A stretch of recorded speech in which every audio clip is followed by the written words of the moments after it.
La voz en el teléfono me heló la sangre. Apenas un susurro entrecortado, como si quien llamaba hablara desde un rincón oscuro. No comas nada. Han puesto veneno en tu plato. Sentí que la respiración se me cortaba, que el mundo se detenía alrededor de la mesa llena de risas y copas alzadas. Era la cena de Año Nuevo, el momento en que supuestamente la familia se reúne para celebrar la vida, para agradecer y brindar por lo que vendrá. Pero en ese instante, todo cambió. Miré a mi alrededor con el estómago encogido. Estaban todos allí, mi esposa, mis hijos, mis nietos, los yernos, las nueras, incluso un par de primos que habían venido de lejos. Cada rostro se volvió sospechoso. Cada sonrisa me pareció una máscara. Apoyé el teléfono en la mesa, como si nada hubiera pasado mientras la voz seguía resonando en mi cabeza. No comas nada. Tragué saliva y miré mi plato. El pavo recién cortado, las ensaladas, las copas de vino tintineando bajo la luz de las velas. Un banquete que de pronto parecía un campo minado. Intenté sonreír, pero mi mandíbula estaba rígida.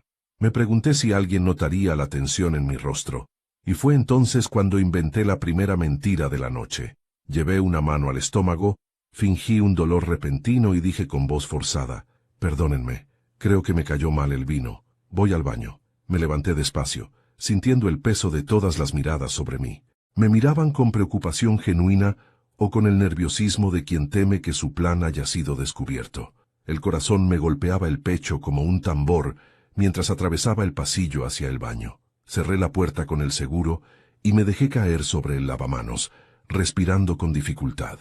El espejo reflejó un rostro que no reconocí, un hombre de 60 años, envejecido de golpe, con los ojos desorbitados y la piel pálida.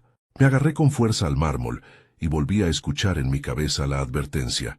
Intenté razonar, pero la mente era un torbellino. ¿Quién habría hecho esa llamada? ¿Un vecino que había visto algo? ¿Un miembro de mi propia familia arrepentido en el último instante? ¿O tal vez alguien que quería jugar con mi miedo? No podía saberlo. Lo único seguro era que alguien, en esa mesa donde mi vida entera estaba reunida, deseaba mi muerte. Y lo quería hacer de la forma más cruel, en Año Nuevo frente a todos, con un veneno que convertiría la celebración en tragedia. Me mojé la cara con agua fría, intentando recuperar el control. No podía salir gritando, no podía armar un escándalo sin pruebas. Si lo hacía, corría el riesgo de quedar como un viejo paranoico, de poner a toda la familia en mi contra. Necesitaba tiempo. Respiré hondo, me enderecé y me dije a mí mismo: mantén la calma, observa, escucha, descubre quién es. Con esa determinación abrí la puerta y regresé al comedor, como un actor que vuelve al escenario con el papel aprendido a medias. Cuando entré, todos estaban riendo. Mis nietos cantaban villancicos desafinados, mi hija servía más vino, mi yerno hacía un brindis improvisado. La vida seguía como si nada, pero para mí cada gesto era una pista, cada palabra una amenaza velada. Mi plato seguía intacto, esperando como una trampa tendida. Fingí que el malestar continuaba y pedí solo agua. Noté que algunos intercambiaban miradas rápidas, como si hubiera arruinado algo con mi ausencia, o tal vez era mi imaginación. La cena transcurrió lenta, interminable. Yo apenas probé bocado, mientras todos los demás comían con entusiasmo. ¿Sería posible que solo el mío estuviera envenenado? ¿O que toda la comida lo estuviera, y solo a mí me habían advertido? Cada vez que alguien me ofrecía un trozo de carne o un poco de ensalada, sentía un escalofrío. Rechacé todo con una sonrisa débil, repitiendo la excusa de mi supuesto dolor de estómago, pero en mi interior hervía un miedo que se transformaba poco a poco en sospecha, y la sospecha en rabia. Observé con detenimiento a cada uno. Mi esposa reía demasiado alto, como si buscara tapar algo. Mi hijo mayor, siempre atento a los detalles, evitaba mirarme directamente. Mi hija menor, con quien había discutido semanas atrás por dinero, tenía una sonrisa que me pareció forzada. Y mi yerno, él fue quien más me inquietó. Alzaba la copa con demasiado entusiasmo, como quien celebra algo más que un año nuevo. Tomaba vino en exceso, y en un momento creí ver cómo observaba mi plato intacto con un destello de impaciencia.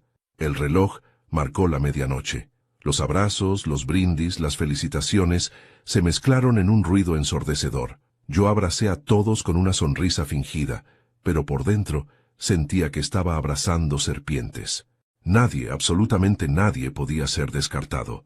Y mientras recibía los besos de mis nietos, la idea me golpeó con la violencia de un martillazo. Alguien en esa mesa, alguien de mi propia sangre, había querido matarme.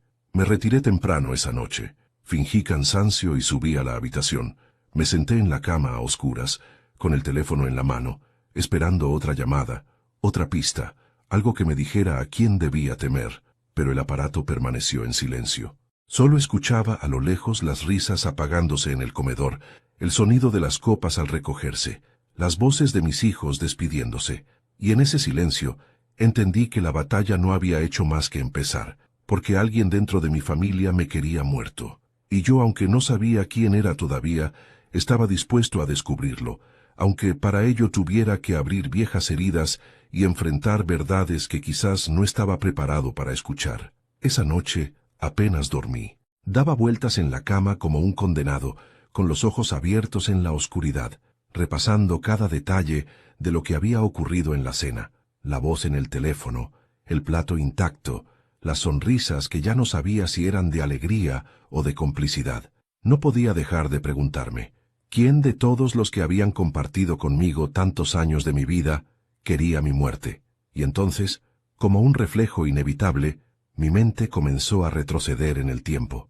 Volví a los años en que todo empezó. Era joven, tenía apenas 20 años y trabajaba hasta el agotamiento para sostener mis primeros sueños. Me casé enamorado, convencido de que lo que hacíamos juntos sería eterno.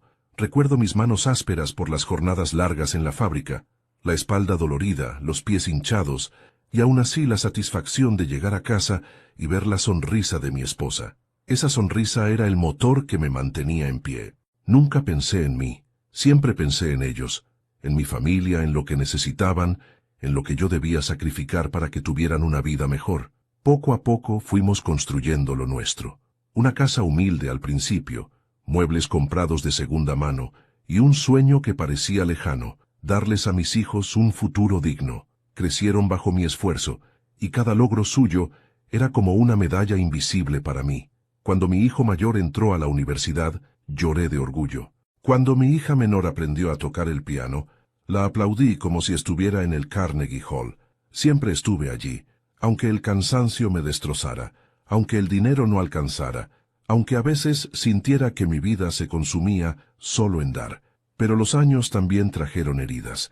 Hubo discusiones, reproches velados, silencios que pesaban más que los gritos. Mi esposa empezó a decir que yo vivía más para el trabajo que para la familia, y quizás no le faltaba razón. Mis hijos, al crecer, comenzaron a verme más como un proveedor que como un hombre de carne y hueso, y yo lo acepté. Creí que era normal, que así debía ser. El padre se sacrifica, y los demás disfrutan del sacrificio. Jamás pensé que ese rol, asumido con tanto amor, pudiera transformarse en el caldo de cultivo de resentimientos ocultos. Ahora, a mis 60 años, mirando hacia atrás, empiezo a preguntarme si la semilla del odio no germinó justamente allí, en esos sacrificios que nunca pedí que me agradecieran, pero que quizá otros interpretaron como obligación. Tal vez alguno de mis hijos sintió que le debía más de lo que yo pude dar. Tal vez mi esposa acumuló rencor en los silencios, hasta que su corazón se endureció. O tal vez algún yerno o nuera vio en mí un obstáculo, una figura incómoda que debía desaparecer para que la herencia o el poder en la familia pasara a otras manos. Mientras me debatía en esos recuerdos, me di cuenta de que la traición no surge de la nada. El veneno en el plato no era un acto aislado, era la culminación de algo que llevaba años fermentando en las sombras. Yo, tan ocupado en sostener a todos, nunca había mirado de frente las pequeñas grietas que se abrían en mi propia casa. Había elegido ignorar las miradas esquivas, las conversaciones que se interrumpían cuando yo entraba en una habitación, las bromas a mis espaldas que creía inofensivas. Recordé, con una punzada en el corazón, una discusión con mi hija menor semanas atrás. Ella me reprochaba no haberle ayudado económicamente en un proyecto personal. Yo le respondí que no podía seguir resolviendo todo, que debía aprender a sostenerse por sí misma. Me gritó que era un viejo avaro y salió dando un portazo. Podría ser ella. La sola idea me destrozaba, pero no podía descartarla. También recordé cómo mi hijo mayor, con el que siempre tuve una relación cercana, había comenzado a mostrarme una distancia fría, como si ya no necesitara ni quisiera mi consejo, y si también había rencor escondido allí. Cada recuerdo era un golpe, cada escena una posibilidad, y sin embargo, lo que más me atormentaba era pensar que podía ser mi propia esposa. Ella había estado a mi lado en todo, pero también había sido la que más silencios había guardado. Su mirada durante la cena, su risa exagerada, ese modo de fingir normalidad, algo en ella me inquietaba más que en los demás. Y si era ella, ¿qué motivo tendría? ¿El cansancio de una vida compartida? ¿Un amor oculto hacia alguien más? ¿O simplemente la ambición de quedarse con lo que tanto me costó construir? El pasado se volvió una prisión esa noche.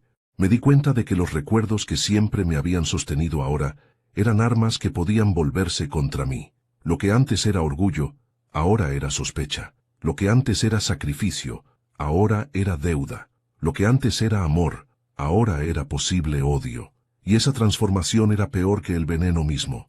Me prometí que no me dejaría dominar por el miedo, que no permitiría que mi historia, la de un hombre que lo dio todo, terminara en la ingratitud y en la muerte silenciosa a manos de alguien cercano. No, si alguien me quería muerto, tendría que enfrentarse no a un viejo débil, sino a un hombre dispuesto a destapar cada secreto, a desenterrar cada sombra, a mirar a los ojos de sus propios hijos y preguntarles si eran capaces de clavarme un cuchillo en el corazón, porque después de todo lo que di, lo mínimo que merecía era la verdad. Cuando bajé de nuevo al comedor aquella noche, después de encerrar mi miedo en el baño, lo primero que vi fue mi plato intacto.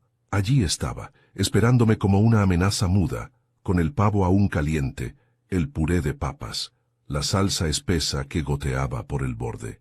Un plato idéntico al de los demás, pero que para mí tenía el brillo oscuro de una trampa. Me senté despacio, con la respiración contenida, y sentí que cada mirada que me rodeaba se clavaba en mí como cuchillos.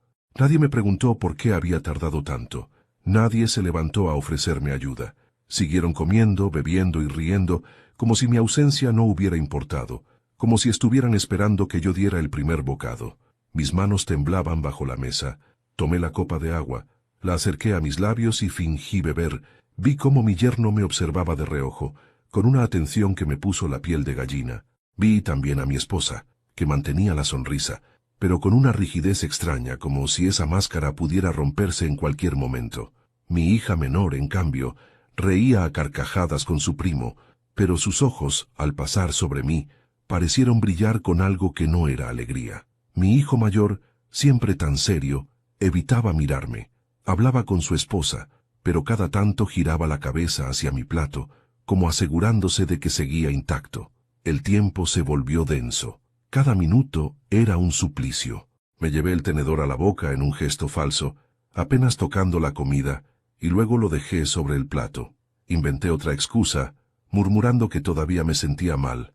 «Será el vino», dije. Nadie insistió demasiado, lo que me pareció aún más sospechoso. ¿Acaso no era natural que me alentaran a comer, que me ofrecieran algo más ligero? No.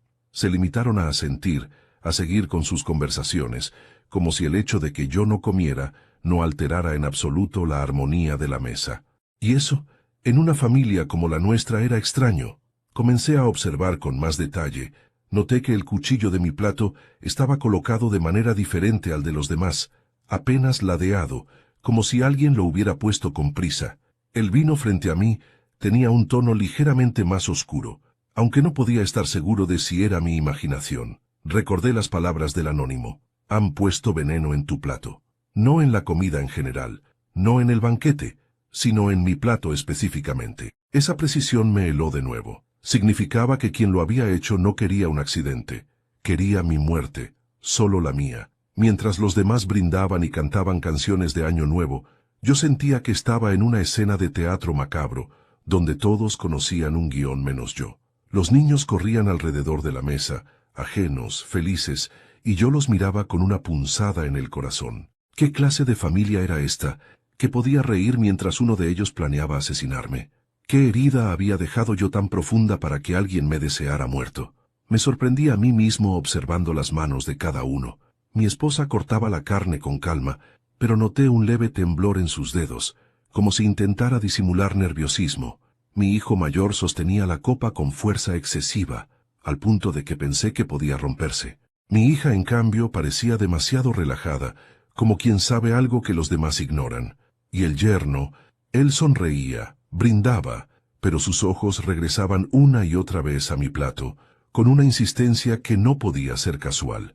En un momento, levanté la servilleta fingiendo limpiarme la boca, y noté algo bajo el plato, una pequeña mancha, apenas visible, como un polvo blanco disuelto en la salsa que había goteado. Mi estómago se cerró de golpe. No toqué nada, no dije nada, pero la confirmación estaba allí, aunque mínima. Algo había sido puesto en mi comida, algo que no estaba en los demás platos. Tragué saliva y sentí un frío recorrerme la espalda. La medianoche llegó, y todos se levantaron a brindar. Yo me uní, abrazando a cada uno, sonriendo como si no supiera nada. Pero mientras lo hacía, en mi cabeza ya se tejía una certeza. Ese plato intacto se había convertido en mi salvación. El hecho de no haberlo probado me mantenía con vida, y mi silencio era ahora mi mayor arma, porque ellos creían que yo seguía ignorante, que había pasado desapercibido, y no sabían que, gracias a esa llamada anónima, estaba viendo todo con nuevos ojos. Me juré en ese momento que no iba a dejar pasar lo ocurrido. Descubriría quién había sido, aunque tuviera que revolver cada rincón de mi pasado, aunque tuviera que mirar a los ojos de mis propios hijos y ver en ellos al enemigo. No podía confiar en nadie. La traición se había sentado a mi mesa y había intentado matarme en la noche más simbólica del año, y lo único que me mantenía en pie era mi decisión de no callar, de no dejarme vencer por el miedo. Esa noche, cuando la última risa se apagó en la casa y los últimos invitados se fueron, me quedé solo en la habitación, con las cortinas cerradas y las luces apagadas.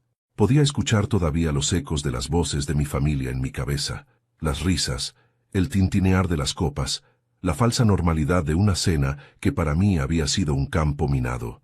Me senté en la cama, apoyé la frente en las manos y respiré hondo. El silencio era tan denso que casi podía tocarlo, y debajo de ese silencio había algo más, un zumbido constante de pensamientos oscuros que no me dejaban en paz. No me quité la ropa, no me metí en la cama. Permanecí sentado con el teléfono en la mano, esperando otra llamada, una segunda advertencia, alguna pista que me dijera a quién temer, pero el teléfono permaneció muerto, mudo, como si quien me había salvado quisiera permanecer invisible. Miré la pantalla una y otra vez, repasando el número desconocido, preguntándome si debería devolver la llamada, si alguien contestaría, si esa persona era un enemigo disfrazado de aliado. Me invadía la paranoia, pero al mismo tiempo me aferraba a esa voz anónima como al único hilo de vida que me quedaba. Los minutos se alargaban como horas. Cada sonido de la casa me sobresaltaba. Un crujido en el pasillo, el viento golpeando la ventana, el reloj marcando las 2 de la madrugada. Pensé en bajar a la cocina para ver el plato, para analizarlo, para comprobar con mis propios ojos si había algo en la comida. Pero me detuve. Temía encontrar la prueba definitiva y no saber qué hacer con ella. Temía que en la oscuridad de la cocina alguien estuviera esperándome. La casa, mi propia casa, se sentía como un territorio enemigo. Me recosté en el borde de la cama y miré al techo. Entonces vinieron los recuerdos como cuchillos afilados.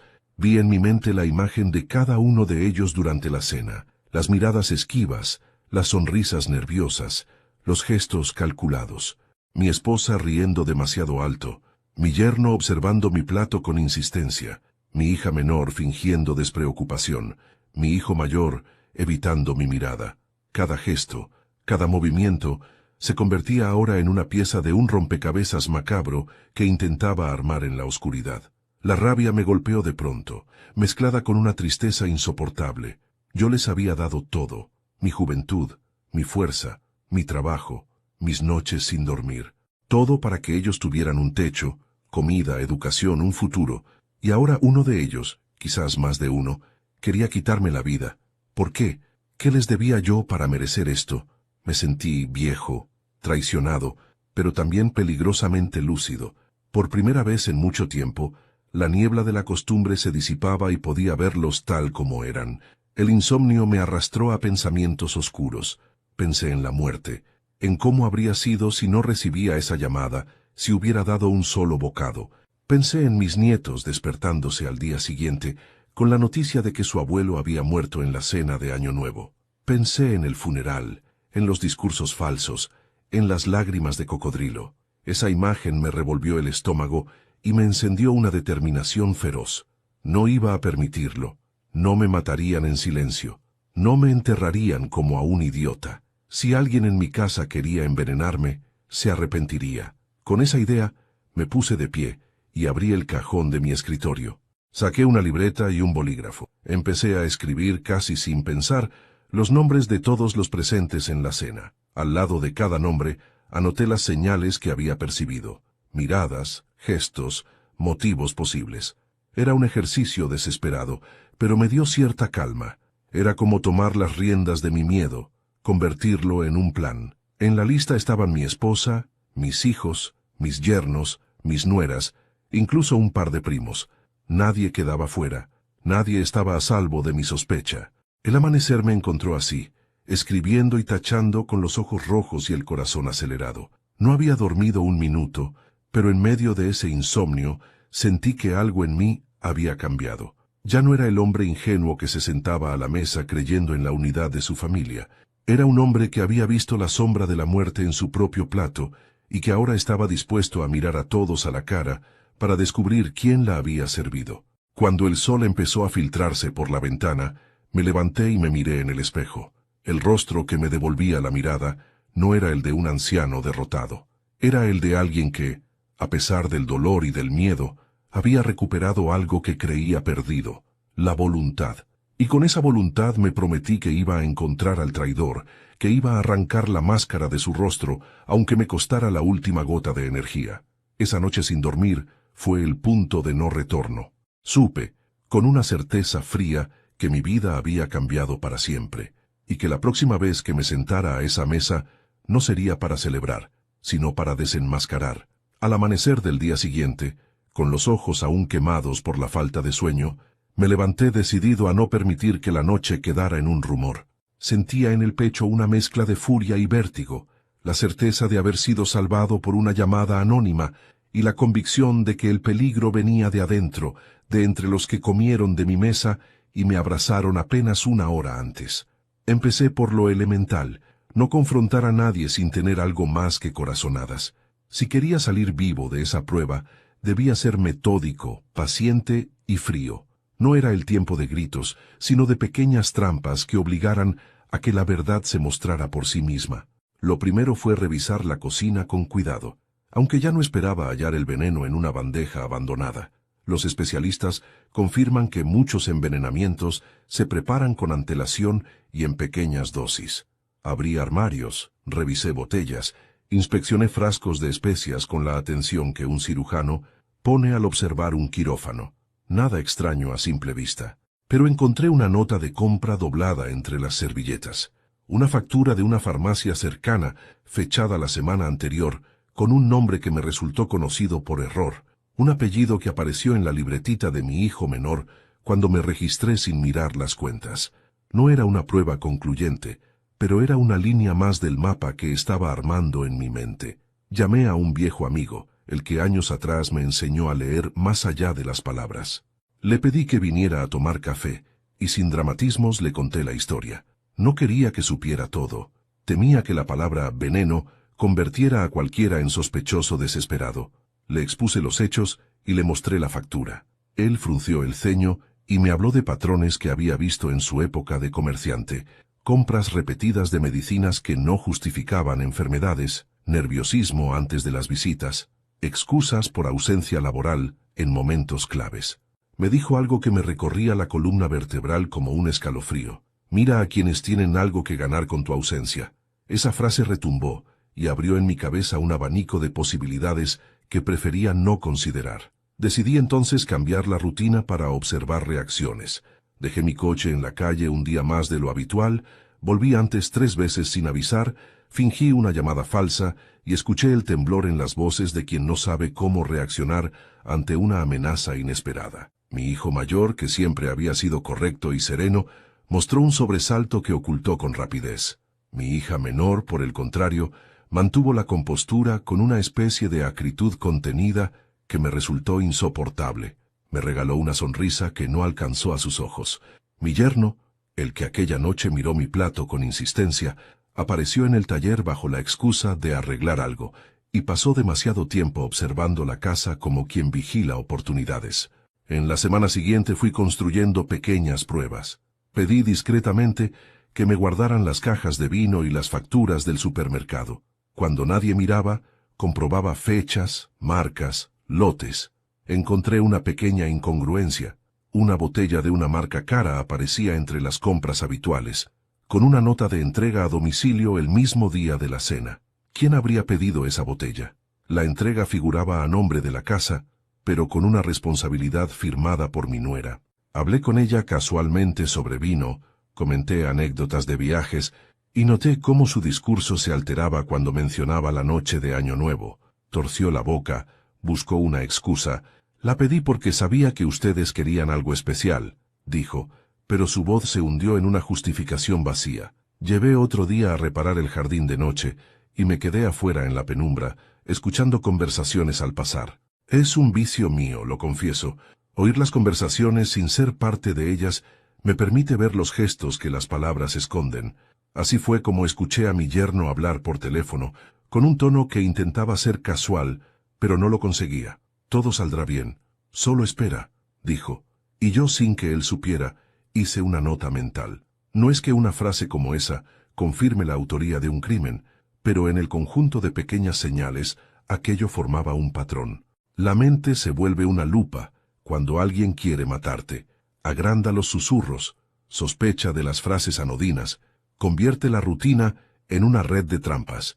No pude evitar revisar las conversaciones de la familia cuando los dispositivos estaban en la sala. No fisgoneé mensajes íntimos, pero sí busqué la idea. ¿Habían hablado de mi ausencia? ¿Había algún acuerdo o broma que me hubiera pasado por alto? Encontré, oculta entre memes y fotos, una cadena de mensajes entre mi hijo menor y su esposa que mencionaba la oportunidad perfecta y reía con emoticones. El corazón se me encogió. Esa frase sola no significa veneno junto al plato, pero unida a la factura de una farmacia y a la botella fuera de lugar, se volvió una losa que no podía ignorar. Sin embargo, la sospecha más amarga y dolorosa fue la que me golpeó cuando pensé en mi esposa. No quería creer que ella, la mujer que había compartido mis madrugadas y mis esperanzas, pudiera estar implicada. Y sin embargo, su actitud aquella noche, esa risa que ahora me parecía forzada, esa tranquilidad antes de mi salida al baño, se mostró ahora con nuevos contornos. La encontré mirando el álbum de fotos con una expresión que no entendí, como si repasara fechas y recordara nombres. Le pregunté por eso con voz neutra, y dijo que solo estaba recordando nada más. Su mano se cerró un instante sobre mi codo y sentí frío. No quería verla distinta a mis recuerdos, pero la sospecha no pide permiso. Se instala y lo destruye todo. Armé una pequeña red de aliados. El amigo del café, el reparador del jardín, un vecino discreto que asumió vigilar las entregas. No quería convertir la casa en una cárcel de miradas, sino en un lugar donde la verdad no pudiera transitar de escondidas. Hice llamadas fingiendo que salía a reuniones, y en silencio observé cómo se movían los hilos del día a día. Pocos días bastaron para que la atmósfera cambiara. Las conversaciones se volvieron más cortas, las excusas más elaboradas, las miradas más rápidas, y yo, que durante años había sido quien ofrecía protección, me encontré ahora ofreciendo sospecha. A medida que iban encajando piezas, un sentimiento complejo me atravesaba. No era solo el miedo a morir, sino la tristeza de haber construido una casa con manos honestas y descubrir que en esa casa alguien planificó mi final. Sentí rabia, sí, pero también una pena grande por la fragilidad humana, por cómo el tiempo puede transformar los afectos en cuentas pendientes. No obstante, la conmiseración no me distraería. Había que elegir, callar y aceptar la likely traición o sacar a la luz la red que me quería muerto. Preferí la lucha. La lista en mi libreta crecía día a día. Marqué con una cruz los nombres que, por ahora, me pedían atención urgente. No quería acusar en voz alta sin pruebas concluyentes. Quería provocar errores, pequeñas grietas en la estrategia de alguien que creía estar por encima de la sospecha. Porque el veneno que se sirve en secreto se revela en descuidos. Una factura mal archivada, una llamada mal dirigida, un exceso de vino esa misma noche. Seguiría esa ruta: paciencia, observación, presión sutil hasta que la verdad se desgajara y cayera donde debía. Y mientras la familia continuaba con sus vidas como si nada hubiera pasado, trabajo, escuela, compras, yo me preparaba para lo inevitable: enfrentar a quien me quiso matar. No sería una acción temeraria. Sería una reconstrucción, una exposición calculada. Haría que quienes rieron anoche, quienes brindaron y me abrazaron, vieran lo que yo vi en silencio: que en su seno había crecido el odio suficiente para poner veneno en mi plato, y que ninguna cama de familia, ninguna costumbre ni ninguna excusa me salvaría de buscar la justicia que ahora ardía en mí. El aliado anónimo resultó ser Rosa, la hermana menor de mi esposa, una mujer callada que siempre se sentó en el margen de nuestras conversaciones familiares. Su voz al teléfono llegó temblorosa. Me dijo que no podía permitir que nadie en su sangre me quitara la vida. Nunca pensé que Rosa, tan discreta, fuera capaz de algo así. Cuando la escuché, sentí alivio y vergüenza. Alivio porque su advertencia me salvó. Vergüenza porque no había visto antes las señales que ella sí había visto. Rosa me contó que llevaba semanas notando movimientos raros en la casa durante la tarde y la noche. Paquetes que llegaban y desaparecían, frascos que antes estaban en la alacena y ya no, compras en la farmacia con nombres que no le sonaban. Había ido apuntando fechas y pequeños detalles sin dramatizarlo con nadie, solo para no olvidarlo. No podía quedarme callada, me dijo. Si algo te pasaba, habría sido mi culpa. Su sinceridad me conmovió, su valor me sorprendió. Lo que reveló Rosa cambió el rumbo de mi investigación. Hasta entonces, había caminado como un detective solitario. Miré facturas, observé miradas, tomé notas.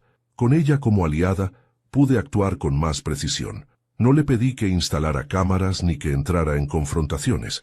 Le pedí que siguiera observando con naturalidad y me avisara con señales discretas. Acordamos algo sencillo. Una cortina ligeramente corrida en la cocina significaba que había visto algo relevante. Una cucharilla fuera del fregadero significaba alerta. Señales humildes, pero eficaces en una casa donde todo se normaliza con rapidez. La mañana siguiente a mi llamada, Rosa dejó la cortina como habíamos convenido.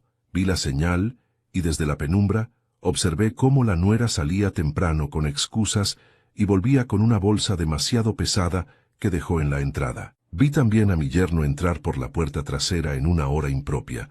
No era una prueba legal, pero confirmaba un patrón: movimientos calculados, horarios que coincidían de una manera que empezaba a no ser casualidad. Rosa me dijo que la noche de la cena lo había visto meter un paquete en el basurero del garaje con manos nerviosas. Lo describió como si aún tuviera la imagen clavada en la retina. Además, Rosa me enseñó a mirar gestos que yo había descartado. Señaló la forma en que mi hija menor colocaba las servilletas, el tic de mi hijo mayor al apartar la mirada, el movimiento apresurado con que mi yerno limpiaba la mesa. Me mostró notas que había escrito en una libreta, marcas en el borde de una caja, una mancha en una servilleta, una entrega mal registrada en el libro de la casa. Ninguno de esos detalles por sí solo probaba un crimen, pero en conjunto empezaban a formar un tejido en el que una mano había trabajado con intención. Rosa también relató conversaciones inconclusas que había escuchado sin querer. Me contó que una tarde la nuera habló por teléfono y dijo con prisa: «Ya falta poco, no te equivoques», y colgó con ese respirar apresurado que delata la tensión. Contar eso me heló. A solas, esa frase podría ser una charla cualquiera. Dentro del patrón que Rosa había trazado, fue una confirmación que no me permitía volver a la inocencia. Le pedí que anotara todo sin dramatismos, que siguiera lo más normal posible, y que evitara ponerse en el centro de los asuntos. Con su respaldo, cambié mi táctica. Dejé que hicieran su trabajo y provoqué errores pequeños. Organicé comidas pequeñas y en conversación casual comenté la despensa o el vino para ver quién se alteraba en las respuestas. En una cena así, Mi hijo menor soltó sin querer, ya casi está todo listo, y se enrojeció. Fue un desliz que en circunstancias normales habría pasado desapercibido. Con Rosa observando y con todo lo demás encajando, se volvió una pieza más del rompecabezas. Rosa actuó con discreción casi heroica. Me llamaba desde la tienda con excusas y me decía algo entre líneas. Hay una caja junto al tendedero, o la dejé en el cobertizo. Pequeñas maniobras que me permitieron seguir la ruta de las entregas y de las compras. Fue como seguir migas de pan. Una pista conducía a otra hasta que el sendero se hacía claro. En una ocasión me relató que había visto a la nuera esconder un frasco en un cajón donde yo nunca pongo las manos. Ese gesto, que para muchos sería nimio, tomó ahora la gravedad de una acción preparada. Llegaron noches en que creí que la llevaba demasiado lejos. Rosa temblaba al relatar lo que veía, y mi voz se quebraba al oírla. Le rogué que no se expusiera, que no hiciera nada que pudiera ponerla en peligro, pero ella respondió con la sencillez de quien actúa por lealtad. Si me callo y te pasa algo, me habré condenado a vivir con esa culpa. Prefiero poner mi tranquilidad a un lado. No era heroísmo espectacular, era el valor cotidiano de quien prioriza la vida de otro sobre su propia quietud. Con Rosa confirmé detalles que hubieran permanecido invisibles sin su mirada. La nuera encargó servilletas especiales la semana de la cena. El yerno visitó una farmacia varias veces, con excusas que no convencían. Mi hijo menor cambió su horario una tarde sin dar explicaciones. Nada de eso era el veneno en sí, pero eran los hilos que, al tirar de ellos, permitían desenredar la madeja. Decidí no precipitarme. Quería que la verdad emergiera sin que nadie pudiera decir que yo la inventé por rencor. Rosa se convirtió en mi ojo en la casa. Dejó caer en la conversación correcta un comentario inocente sobre haber escuchado un ruido o sobre haber visto un paquete. Las reacciones que provocó fueron reveladoras. En una ocasión, dejó caer que había oído hablar de medicinas compradas sin receta, y la nuera rió con sobresalto. Pequeños ensayos que sirvieron para observar culpabilidades. Su trabajo silencioso me dio la oportunidad de planear la exposición con calma y con pruebas concretas. La implicación de Rosa fue, además, un acto moral. Su llamada anónima la noche de Año Nuevo me salvó, y su seguimiento posterior me dio tiempo para construir una estrategia basada en la verdad, no en la venganza ciega. Cuando por fin la llamé para agradecerle, su voz se quebró de alivio, y dijo que lo hizo porque no podía permitir que la familia enterrara la culpa en el silencio. Sentí gratitud, y también la vergüenza de no haber visto antes lo que ella veía. Le prometí que protegería su nombre y su paz, que su coraje no la condenaría al ostracismo por haber hablado. Fue decisivo. Los días siguientes se volvieron un juego peligroso, una partida de ajedrez en la que yo debía mover las piezas con sigilo, esperando que el enemigo cometiera un error. Ahora ya no estaba solo. Gracias a Rosa había conseguido un aliado inesperado, alguien con la valentía de observar donde yo no alcanzaba. Sin embargo, el peso de la sospecha seguía oprimiéndome, y cada gesto de la familia me parecía una señal escondida. Me obligué a mirar lo cotidiano con ojos distintos. La cocina, antes un espacio de aromas y recetas, era ahora un laboratorio donde se podía esconder el veneno. Revisaba con cuidado los frascos de especias, las botellas de vino, los restos de comida que iban a parar al basurero. Cada hallazgo, por pequeño que fuera, lo anotaba en mi libreta. Fue así como noté el primero de los detalles inquietantes, una caja de medicamentos recetados que nadie en casa usaba. El nombre en la etiqueta estaba borrado con un raspón, pero el frasco estaba lleno a la mitad. El farmacéutico, al que consulté discretamente, me dijo que esas pastillas podían triturarse y perderse fácilmente entre la comida. Otro día, mientras fingía leer en la sala, vi a mi yerno entrar en la cocina con sigilo. Abrió el refrigerador, movió algunos envases y guardó algo en el cajón de abajo. Cuando me levanté minutos después, ya no había nada extraño, salvo una pequeña mancha húmeda en el piso, como de un frasco que había goteado. No podía acusarlo sin pruebas, pero cada señal reforzaba mi certeza de que el peligro seguía allí, latente. Mi hijo mayor también comenzó a inquietarme. Siempre había sido reservado, pero ahora esa reserva se transformaba en una frialdad punzante. Cuando me dirigía a él, respondía con monosílabos. Cuando hablaba con su madre, bajaba la voz. Una noche escuché por casualidad una frase que se clavó en mi memoria. No puede durar mucho más. No supe a qué se refería, pero en mi mente se tradujo en una sentencia contra mí. Mi hija menor, en cambio, era la que más me dolía sospechar. Había heredado de mí la terquedad, y nuestras discusiones siempre habían sido intensas.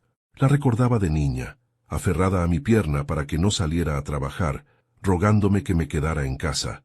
Ahora, al verla adulta, con esa sonrisa dura que no llegaba a sus ojos, me preguntaba si aquella niña todavía existía en algún rincón de su corazón, o si el rencor había borrado todo vestigio de amor filial. Rosa seguía observando. Una tarde me dijo al oído: «Tu esposa sabía algo desde antes de la cena». La escuché hablando por teléfono, diciendo que todo debía salir perfecto esa noche. Cuando la escuché, un frío recorrió mi cuerpo. No quería creerlo. La mujer que había compartido toda mi vida, que había sido mi compañera en las buenas y en las malas, ¿podía haber formado parte de un plan tan atroz? No podía correr al enfrentamiento todavía. Necesitaba más. Así que decidí provocar. Una mañana, durante el desayuno, dije en voz alta: «He decidido revisar el testamento. Quizás cambie algunas cosas». No miré a nadie en particular, pero el silencio que se hizo en la mesa fue revelador. Mi hijo dejó caer la cuchara dentro de la taza.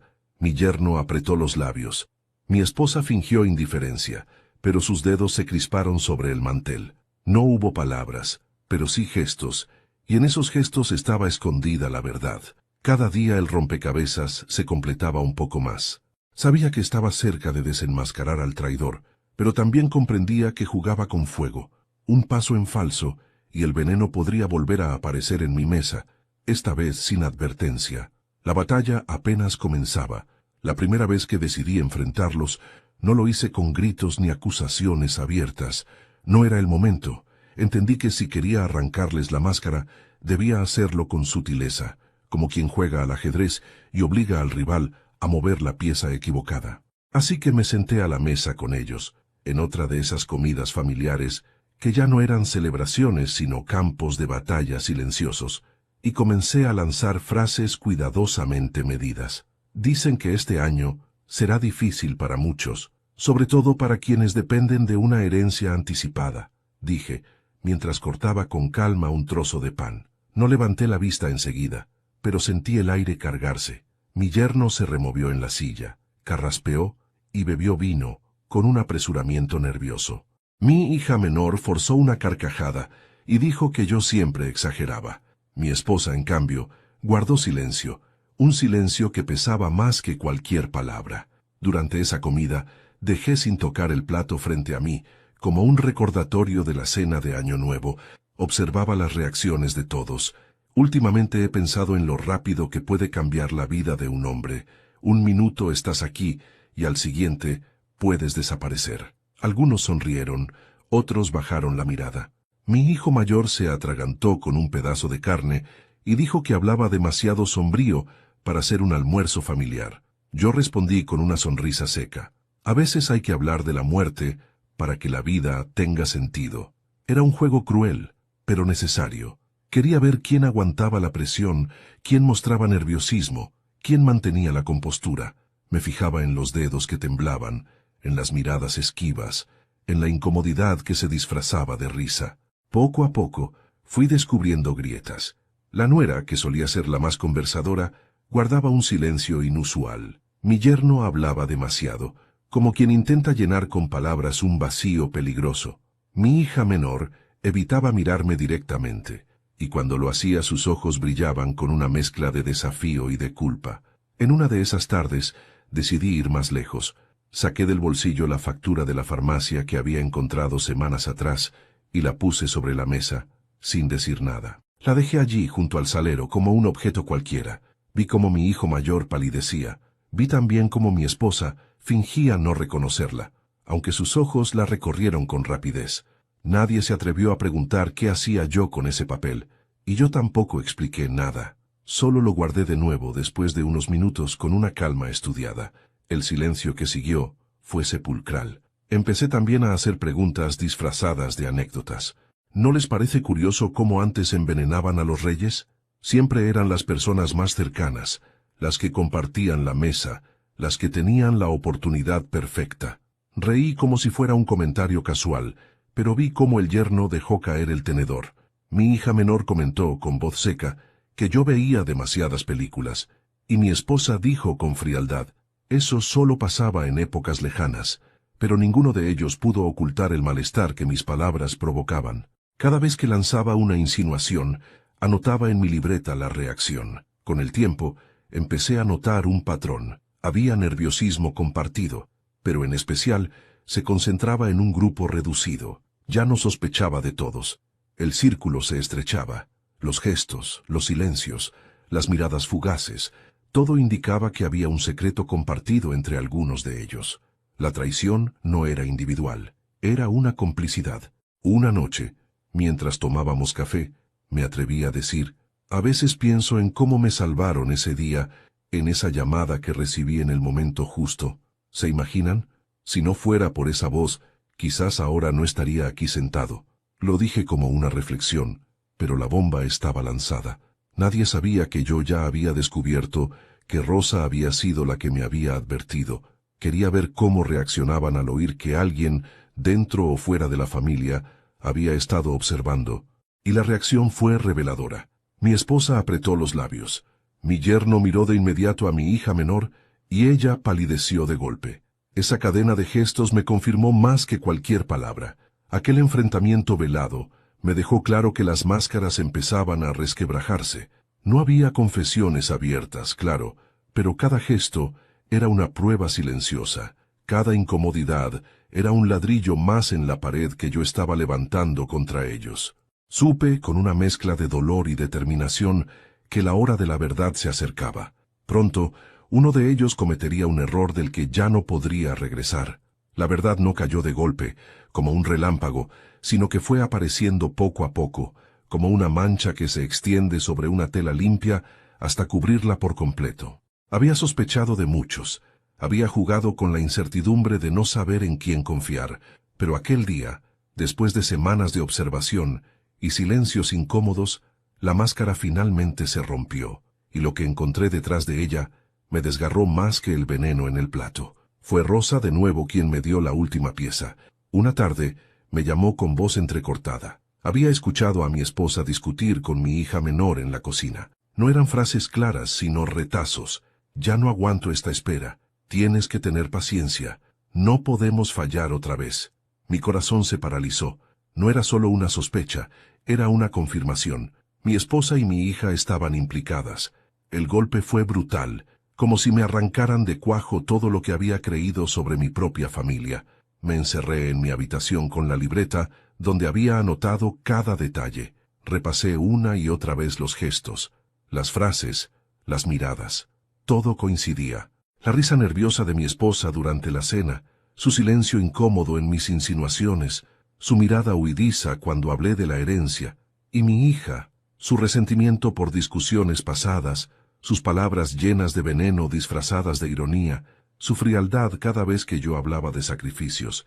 Lo había tenido frente a mí todo el tiempo y me había negado a verlo. Recordé aquella discusión con mi hija cuando me llamó avaro, porque no le presté dinero para un negocio que, según ella, sería su independencia. Le respondí que no podía regalarle todo, que debía aprender a luchar como lo hice yo. Desde entonces me había tratado con una dureza que no quise aceptar. Ahora entendía, no era solo resentimiento, era odio cultivado. Para ella, yo era el obstáculo, el viejo que se interponía entre su ambición y el dinero que consideraba suyo por derecho. Pero lo peor fue comprender la implicación de mi esposa. Con ella había compartido más de 40 años, había criado hijos, llorado pérdidas, celebrado logros. Nunca me imaginé que guardara en su interior una amargura tan corrosiva. Según lo que Rosa escuchó, ella estaba harta, cansada de vivir a mi sombra, de que todo en la casa girara en torno a mi figura. Decía que quería ser libre, empezar de nuevo, y que mi presencia era la cadena que la mantenía atada. ¿Libre de qué? ¿De mí, de mi amor, de mi cuidado? Esa pregunta me perforaba el alma. La confirmación final llegó la noche en que decidí espiarlas.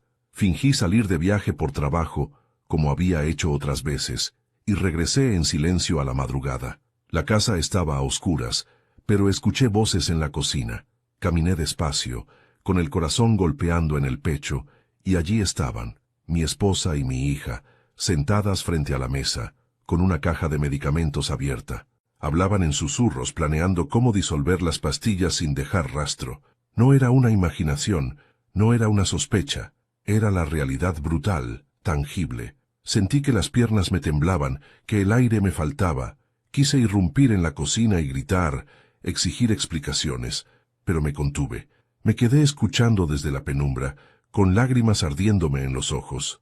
Mi hija decía, «Papá ya está viejo, no aguantará mucho más. Mejor que sea rápido, así dejamos de sufrir todos». Y mi esposa, mi compañera de vida, respondía, «Lo importante es que parezca natural. Nadie debe sospechar». Esas frases se me clavaron como cuchillos.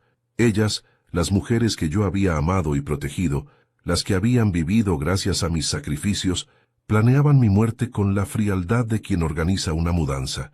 No había dudas, eran ellas. Y sus motivos, aunque envenenados por el resentimiento y la codicia, estaban ahí, expuestos. Dinero, cansancio, la ambición de una vida sin mí. Esa madrugada me encerré en mi estudio y lloré como un niño, no de miedo sino de desgarro. Descubrir que la traición más grande venía de quienes más había amado fue un dolor que ninguna palabra podrá describir. Pero también, en medio de esas lágrimas, nació algo más. La certeza de que no podía quedarme de brazos cruzados. Si ellas me querían muerto, yo debía demostrarles que aún estaba vivo, que aún tenía fuerzas para enfrentarlas. A la mañana siguiente, fingí normalidad. Saludé, sonreí, me comporté como siempre, pero en mi interior llevaba ya una decisión firme. Tarde o temprano, mi esposa y mi hija pagarían por lo que habían intentado. Yo mismo me encargaría de que todos supieran quiénes eran realmente, y cuando lo hiciera, no habría vuelta atrás. Convocarlos fue la parte más fría y calculada de todo el plan. Les dije que era una comida para aclarar asuntos familiares. Puse la mesa con la misma pulcritud de siempre y pedí que vinieran todos, hijos, yernos, nueras, primos y Rosa, que se sentó en un rincón discreto. En cada sobre junto al plato dejé copias de facturas, fotos y transcripciones que tejían la historia que yo conocía en mi libreta. Mientras la comida transcurría, hablé de banalidades para que nadie sospechara. Conté anécdotas de la casa, hablé del jardín, pero mi voz llevaba un filo. Nadie percibió qué estaba por venir hasta que puse sobre la mesa la primera prueba. Tomé la factura de la farmacia y la coloqué frente a mi hijo menor. «Explícame esto», dije. Su rostro perdió color. La escena cambió en un instante. La conversación se cortó y un silencio denso llenó el comedor. Mostré después las fotos de entregas, los recibos de compras hechas en horas imposibles y la hoja con los mensajes impresos en la que mi hija hablaba de oportunidades. Cada documento era una pieza que confirmaba lo que ya había sospechado. Mi esposa intentó levantarse, buscar excusas y negar, pero las pruebas estaban allí, frías y contundentes. Mi hija tuvo un gesto que no olvidaré. Se cubrió la boca, y en sus ojos vi la rendición de quien ha sido descubierta. Cuando la miré, ella habló. No negó la trama, explicó su lógica con una voz que temblaba. «Papá, creí que si tú te ibas la casa sería nuestra. Podríamos pagar las deudas. Podríamos empezar otra vida». La frase sonó terrible. No era una defensa racional.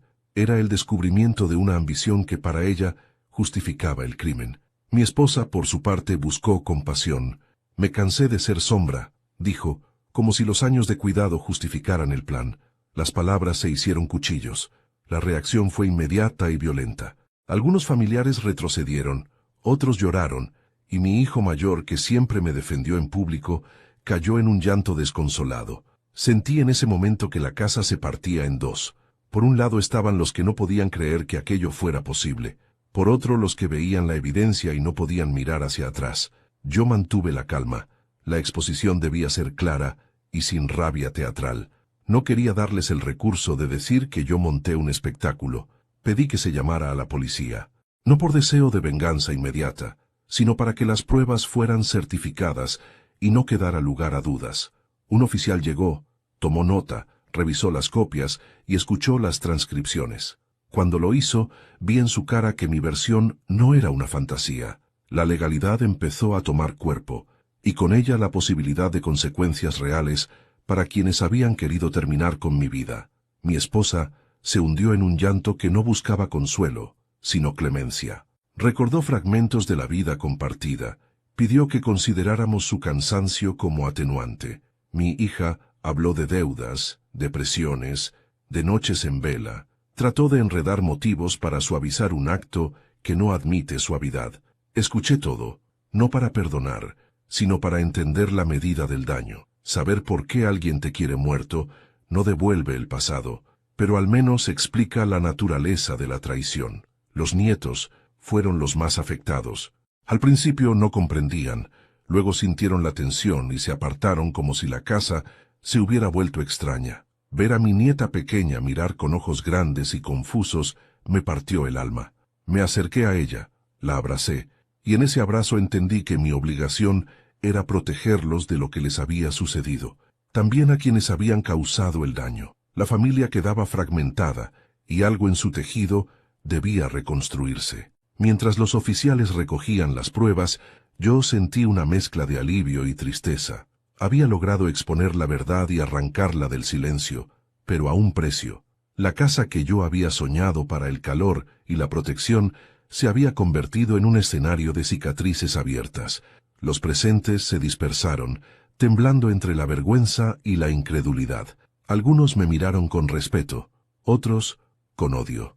No importó, la verdad estaba afuera y nada la devolvería a la oscuridad. Esa noche la policía se llevó algunos elementos y tomó declaraciones. No hubo arresto inmediato. Las investigaciones deben seguir su curso. Mientras veía a los oficiales irse, entendí que había ganado algo irreemplazable. La certeza de que nadie podría matar mi memoria con silencios cómplices. Había expuesto la traición, y eso bastaba como primer paso. Me acosté sin dormir, como tantas noches, pero aquella vez no fue por la incertidumbre, sino por la intensidad del día. Sentía la casa vacía, no por ausencia física únicamente, sino por la distancia que había crecido entre quienes la habitábamos. Pensé en el futuro, en juicios posibles, en la pérdida de confianza, en la manera en que reconstruiríamos la vida sin quien había intentado arrancarme de ella. También pensé en Rosa y en su valentía. Le debía la vida, y no permitiría que su gesto se convirtiera en una anécdota olvidada. No buscaba exhibiciones crueles. Quería equilibrio entre reparación y castigo, que la familia aprendiera que las vidas no se compran con silencio. Y así, con la verdad al descubierto, comencé a trazar el camino de mi recuperación. Hoy, la venganza calculada comenzó a tomar forma en las horas siguientes a la revelación. No era un acto de rabia descontrolada, sino una estrategia fría, pensada para que la verdad no se diluyera en excusas ni en lágrimas tardías. Comprendí que si quería que mi familia pagara el precio moral y legal por lo que hicieron, debía armar un procedimiento que no dejara resquicios, pruebas ordenadas, denuncias formales y medidas que protegieran a los inocentes, sobre todo a mis nietos. Primero aseguré el sustento legal. Un abogado, un viejo conocido con integridad, aceptó llevar el caso. Le entregué todas las facturas, las notas de Rosa, el registro de entregas y la libreta donde anoté comportamientos sospechosos.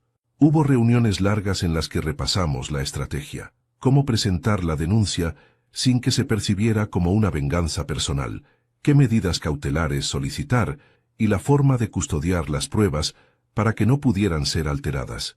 Quería que la justicia trabajara, no la opinión, y para eso necesitábamos documentación impecable. Mientras el trámite judicial avanzaba, cuidé la intimidad de la casa. Cambié las cerraduras de noche, pedí que se bloquearan tarjetas y accesos bancarios temporales y separé cuentas mancomunadas. No lo hice con ostentación, lo hice con la serenidad de quien pone límites innegociables. Sabía que la humillación pública vendría por sí sola cuando la verdad se probara, pero también entendí que antes de ese momento debía preservar lo que era mío y lo que pertenecía a los niños. Proteger el patrimonio no era mezquindad, era responsabilidad. En paralelo, me ocupé de la narrativa. No permitiría que la historia se contara mal, que mi nombre quedara en duda por interpretaciones malintencionadas. Hablé con parientes de confianza, compartí con Rosa los pasos que tomaría y pedí que nadie intentara mediar a puerta cerrada. Quería que la exposición fuera transparente y que la justicia tuviera un camino limpio para actuar. Pedí discreción sin silencios cómplices. Quería la verdad, no el consuelo de la indiferencia. La presión social fue una herramienta sutil. No busqué escándalo mediático. Preferí que la comunidad, esa red pequeña que a veces sabe más de lo que aparenta, comprendiera lo que había ocurrido. Algunas amistades convocaron conversaciones discretas. Vecinos se ofrecieron para testificar sobre movimientos extraños. Todo eso, sumado a las pruebas técnicas, daba una estructura sólida a mi caso. Sentí que la casa dejaba de ser un refugio para convertirse en un lugar donde la ley también podía entrar. No obstante, la venganza también exigía una dimensión simbólica.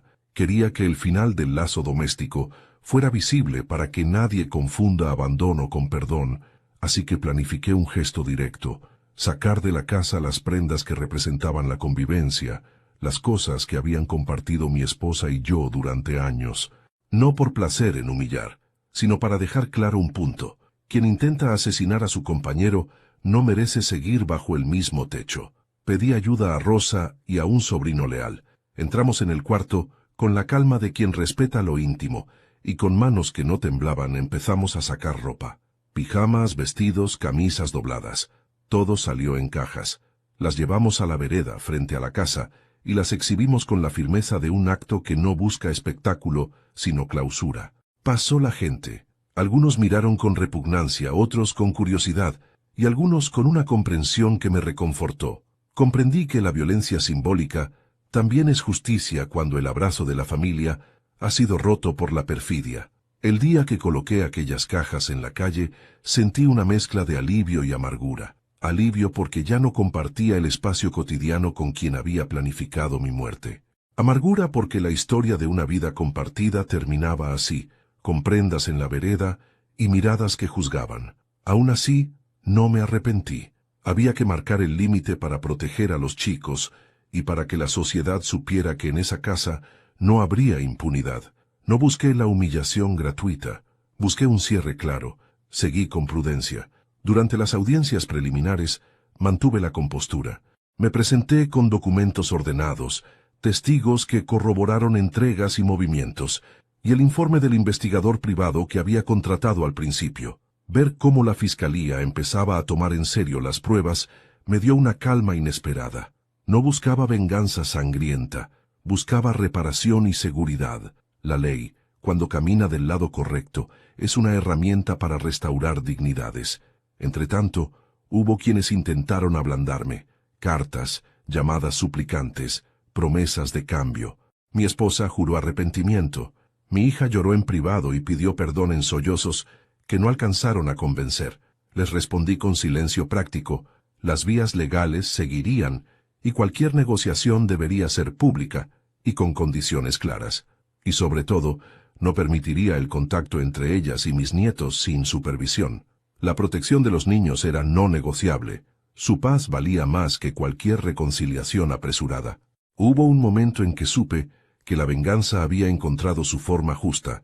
La comunidad me devolvió la confianza, y las gestiones legales avanzaban. No era la satisfacción del triunfo, sino la sensación de haber actuado con la cabeza fría contra la traición. La sacudida emocional pasó, y lo que quedó fue la tranquilidad de saber que ya no vivía bajo la amenaza de un plato envenenado.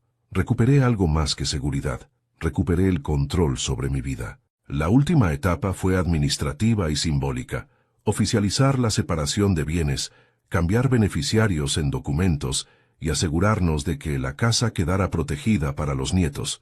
Esa tarea no era menor. Implicó papeles, firmas y conversaciones duras con los bancos y abogados. Pero cada sello, cada trámite resuelto, representaba un paso hacia la reconstrucción. Era la burocracia de una reparación que, aunque fría, era necesaria para que la traición no premiada. La venganza, aprendí, no es solo castigo, es una restauración de la propia vida. La mía había sido puesta en jaque por la codicia y el cansancio ajeno. Devolver la dignidad implicaba también reorganizar el futuro para que los niños no pagaran el precio de la traición, y así, con pasos ordenados, fui recuperando el hogar. No el mismo, quizá, pero sí un lugar donde la verdad empezaba a ser ley. Todavía hubo noches de desvelo, en las que el eco de sus voces se me pegaba a las paredes de la casa. Aún así, esa inquietud fue menguando con cada trámite resuelto, con cada gesto que protegía a los nietos. A veces pasaba por el cuarto vacío y sentía el peso de los años.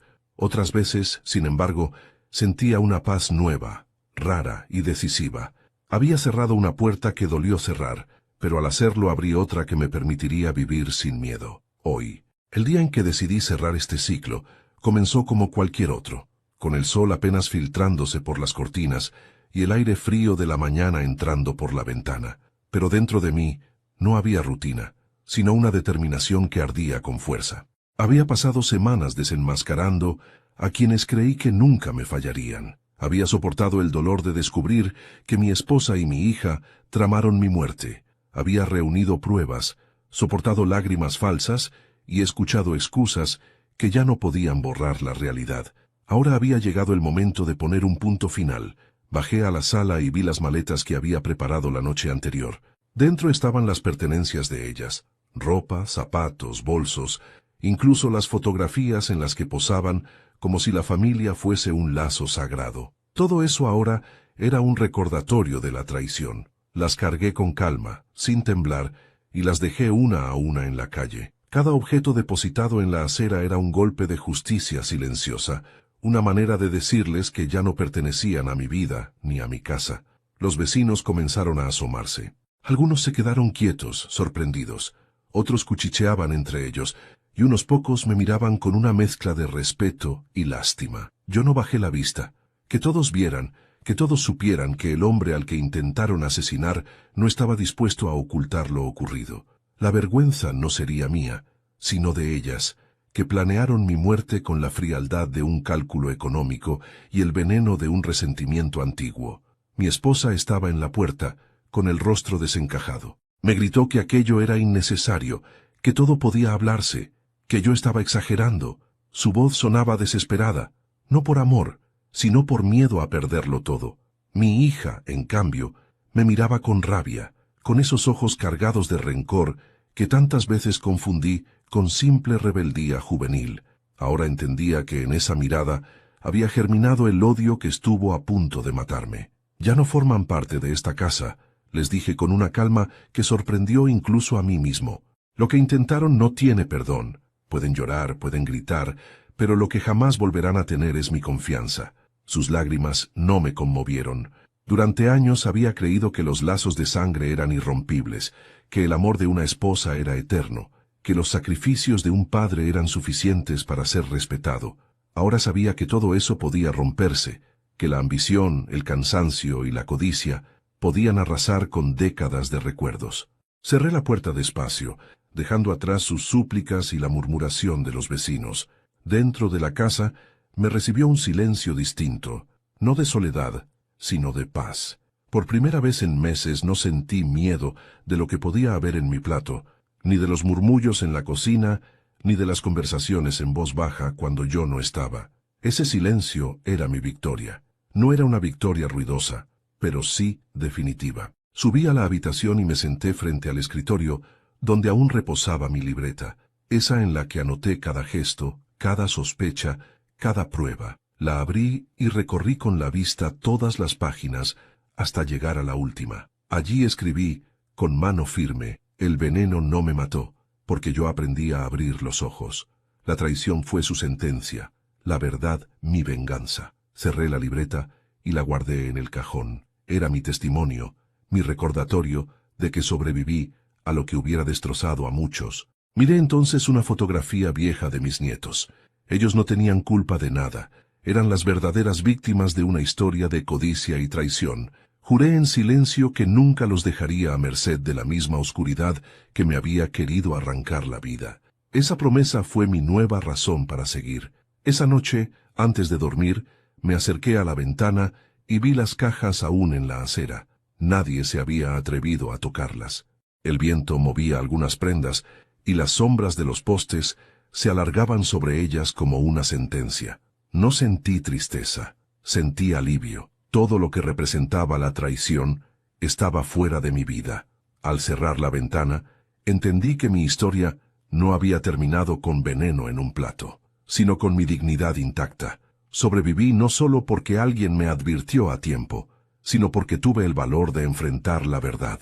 La traición había querido enterrarme, pero yo elegí vivir. Y vivir, en este caso, fue mi venganza más profunda.